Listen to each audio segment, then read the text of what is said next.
arkadaşlar başlıyoruz. So why should an entertainment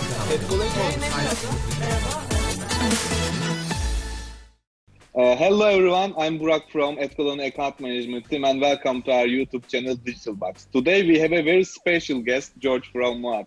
George, welcome and how are you? Hey Burak, I'm good. Thanks so much for having me on DigitalBox today. Thanks for joining us too today. So today I think we have a very interesting and special topic, measurement in the digital environment. And I think MOAT is one of the most capable companies in terms of these measurements right now. So George, can you please introduce yourself to our viewers and then maybe you can talk a little bit about MOAT and how the advertisers, brands and the agencies use your tool to measure basically different metrics in the digital environment. Yeah, absolutely. So, hey everybody, my name's George Head. I work here in London for MOAT, which is part of Oracle Data Cloud. I am the head of client development for the Sellside, so I look after specifically our relationships with publishers and platforms. A little more about MOAT and Oracle Data Cloud, now that MOAT is part of the Oracle Data Cloud family.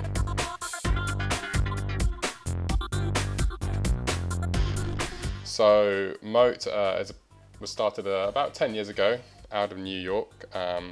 Our founder and original CEO was Jonah Goodhart. It was established to meet the needs of brands, agencies and publishers who were looking to understand how to measure the effectiveness of advertising online better, specifically brand advertising.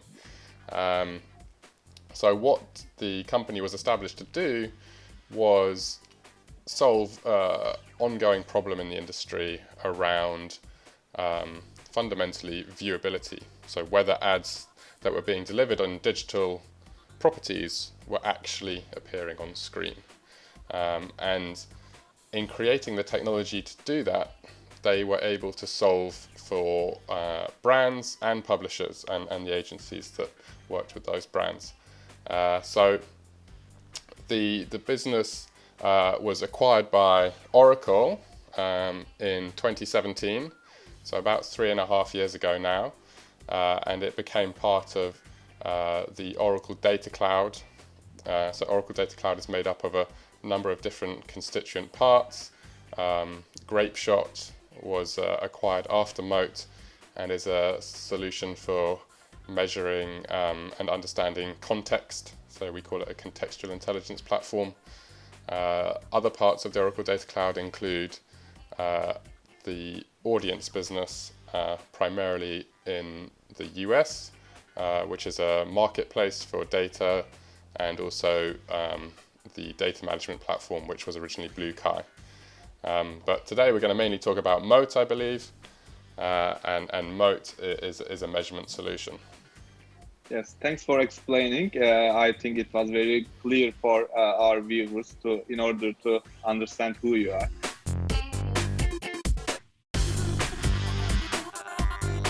So for the last couple of years, actually, I've been seeing that most of the advertisers have been trying to increase their capability of measuring their campaigns. It can be for branding or performance, whatever you can imagine of. So why is third-party tracking is becoming more and more popular in terms of measure everything and every aspect of a campaign?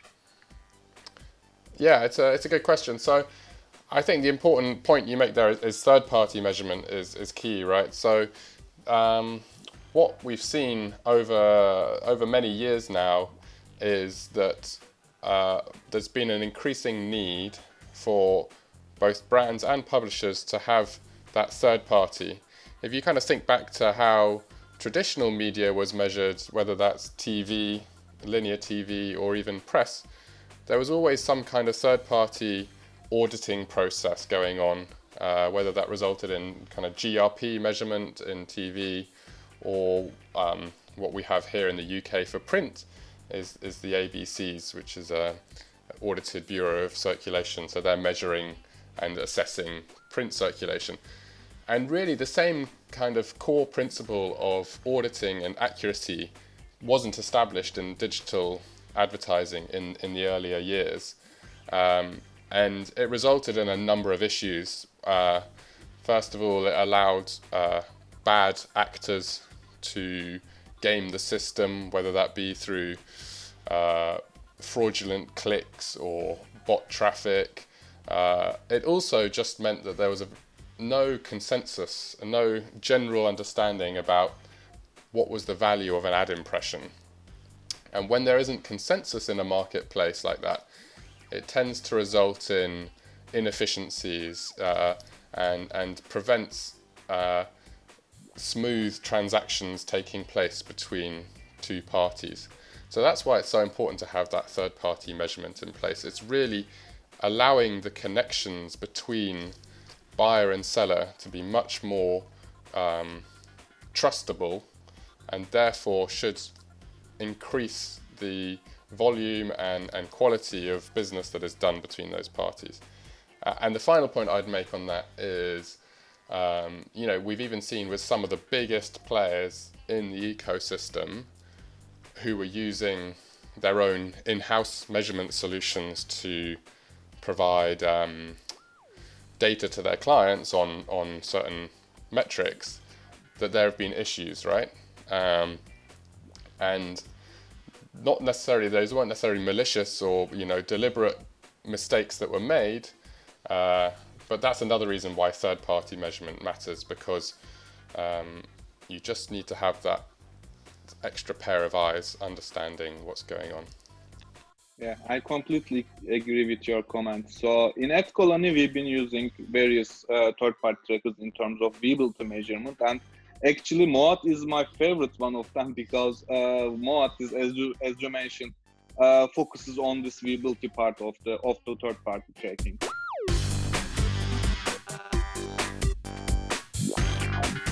For our viewers, can you please explain what is viewability and why it has become such a demanded metric in the digital environment?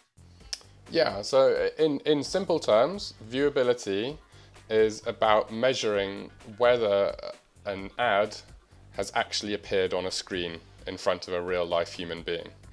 So what does that mean? Well, first of all, there are a few different elements to understanding that. So for an ad impression to be viewable, it needs to be verified that it didn't appear to a bot.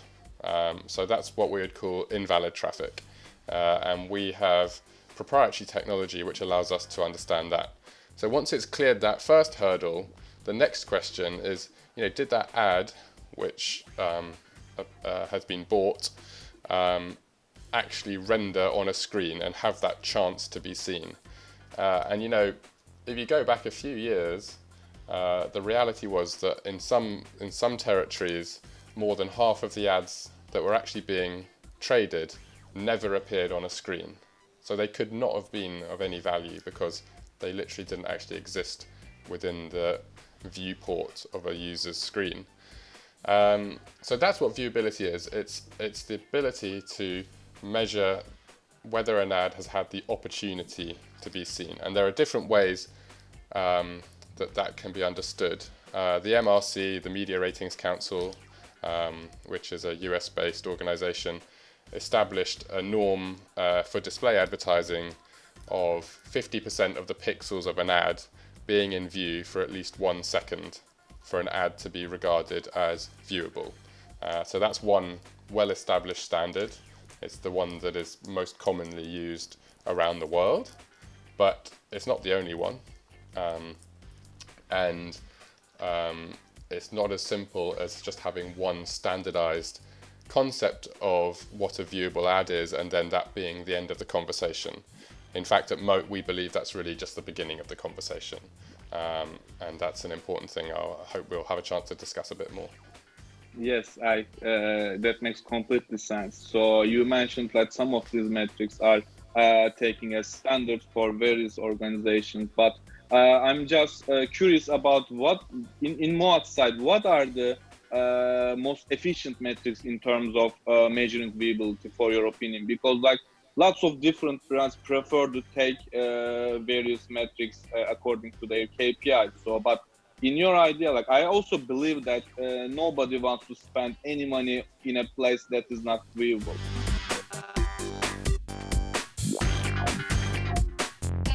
So that's why, like, in your terms, which metrics do you think are the most suitable one for the advertisers?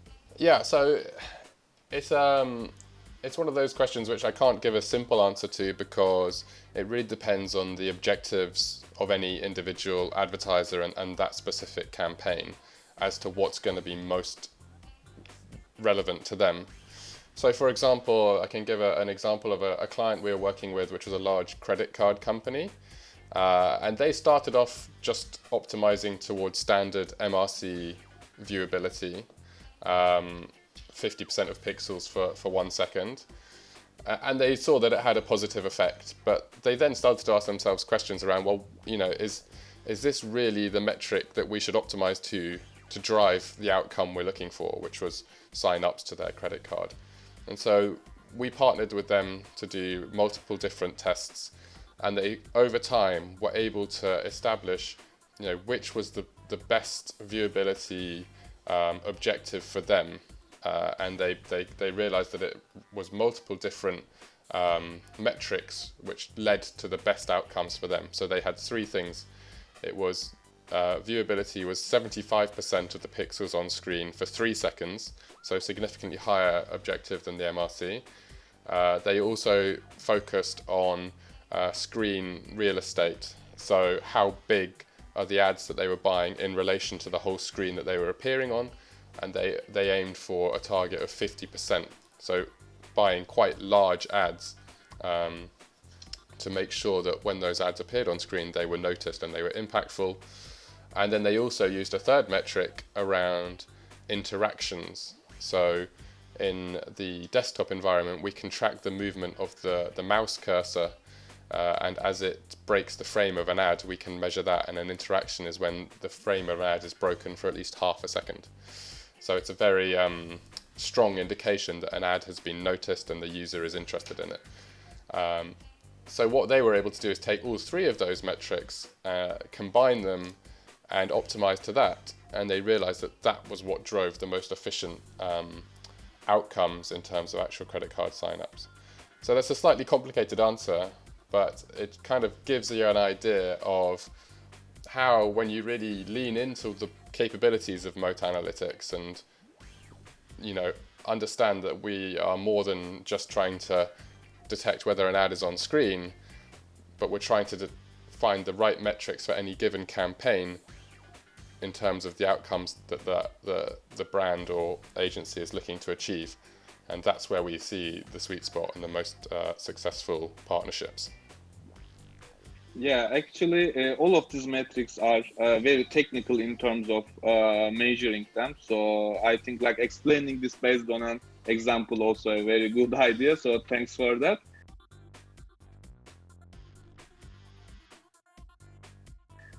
Actually, like, while we are going a little bit more technical, I can ask you about the methodology of MOAT users to track different environments, because, like, you are working on the desktop, on the mobile web, and on the in-app inventory. So how does these 3 environments differ from itself? And also, can you please explain a little bit about how can you implement your trackers or the pixels in order to track these different kinds of actions that the users have? Yeah, sure. So I won't try and go too technical. I work in the commercial teams, but I obviously can give you the overview. So in simple terms, you're absolutely right. One of the key foundation pillars of MOAT is that we look to be able to measure all digital media. And that means just about anywhere you can expect it to be. So desktop, mobile web, in-app, connected TV, and into further types of digital media like audio as well. All of our tech is underpinned by JavaScript tag, essentially. How we deliver that to the page varies somewhat. So in a mobile web or desktop environments, we'll be using the creative wrapper in the ad server to deliver the tag. In-app environments, we're more likely to use an SDK, specifically the Open Measurement SDK, which is a collaborative project across multiple measurement providers, which is being kind of hosted by the IAB. it's a measurement SDK which we're able to utilize to measure in those environments. Once our tag is delivered, it's simply firing on multiple events. So whether that be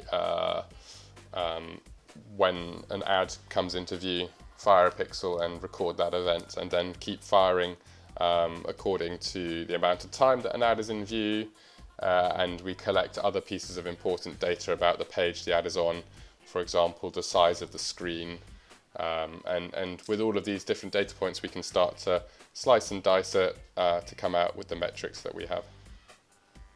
Yeah, thanks for explaining. I think you just hit the limit of technical details, so thank you very much.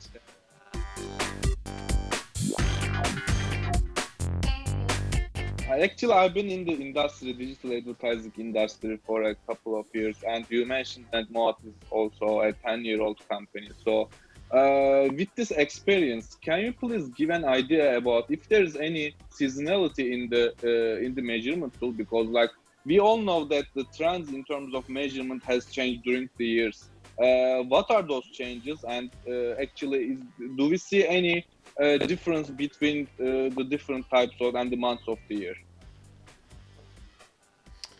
So first of all, kind of what's changed over the years. I would say that all the different players in the market, whether it's publishers, brands, or agencies, have become more sophisticated in understanding the power of measurement metrics for achieving outcomes. So we've gone from the original objective of many digital campaigns was just to improve viewability, and then we're now arriving at a point where many more brands are doing similar activities to what I described with the credit card company, where they're testing and learning and iterating towards a better outcome for their business. In terms of seasonality, one thing we might see is publishers can respond to seasonality by understanding, as demand for inventory increases in certain periods, they can be quite smart about how they can increase their inventory volumes without compromising quality, and they can use our data to understand, okay, well, where on my sites or on my properties is there opportunity to potentially increase the number of ads that are being served. They can then assess the impact that has on ad performance and be kind of ahead of the curve there. So that's one thing I would say. More generally, what have we seen? I guess it's not seasonality, but it's just the reality of what's happened in the last 6 months. We've seen some changes in consumption habits in terms of the amount of time that people are spending with news content.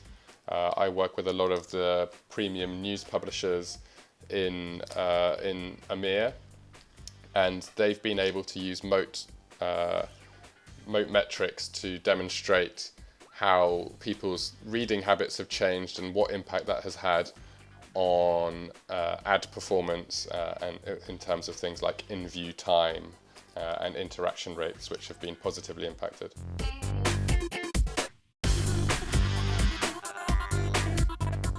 Yeah, we've been talking a lot about viewability. I have another metric that I'm a little bit curious about. It's audibility. So I've been working in the video advertising industry, and viewability has always been the most important metric in terms of measuring the capabilities of the video. So, but right now, especially in the last 2 years, we see that the audibility is becoming more and more important for several brands. So, can you please explain the progress of audibility and why it is so important, especially in the video advertising? Yeah, so audibility is you're right. It's more people are paying attention to it as a metric. What I would say is ultimately it's all about the creative that's running. Audibility doesn't necessarily have to matter. But the reality is that video inventory varies enormously from one media provider to another, perhaps even more so than display, because there are quite frankly more variables at play. And so getting a better understanding of what your video inventory actually looks like is extremely important. And I would say that audibility is one of the key factors there. You know, huge amounts of video impressions are sold with audio disabled as the default, and it's very rare that a user will enable audio on an ad if it's disabled from the start. You know, similarly to audibility, I would say that screen real estate is the other key one for video when understanding video ad performance. You know, do you think you're buying a premium video experience when actually you're just buying a video which has been stuffed into a 300 by 250? So screen real estate tells that story very effectively. And all of those metrics, screen real estate, audibility, viewability, we combine all of those together into something we call the MOAT video score, which is an index score which brings together multiple different metrics which we think are important for understanding video performance, and gives every video ad a score out of 100 on that basis. So yeah, audibility is important. Okay, George. So thank you for answering all of my questions. I think this call has been very informative for our viewers. So thanks for joining again, and the viewers, like, if you like the video, please don't forget to subscribe to us, like the video, and listen to our podcast on Spotify. See you soon, then. Thanks for having me, Burak. It's been a great pleasure. All the best. Cheers.